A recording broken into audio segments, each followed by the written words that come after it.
Allah subhanahu wa ta'ala said in the Quran, Hal jaza'ul ihsan illa al-ihsan? Is there any other reward for good other than good? If you don't do good, how you think you're going to expect good? So as a result, Allah subhanahu wa ta'ala have shown us that all of these people who seem to be having fun, who have become the heroes, the television, the movie stars, the poster stars, the magazine stars, looking like they're all happy and proud and big homes and big money, so forth, they are the most miserable people. They die early, they are diseased, they live with despair.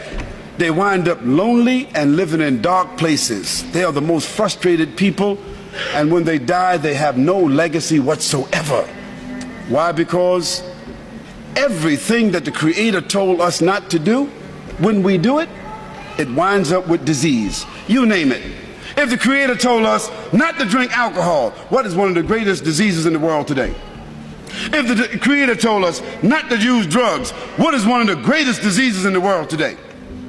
If the Creator told us not to fornicate, not to commit adultery, what is the greatest disease in the world today? Sexually transmitted diseases. If the Creator told us to be fair, don't take interest, what is the greatest source of stress in the world today? Debt. Everything the Creator said don't do, if you do it because you have the will to do it, it ends up with disease. Everything the Creator said to do, if you do it, it winds up as a gift.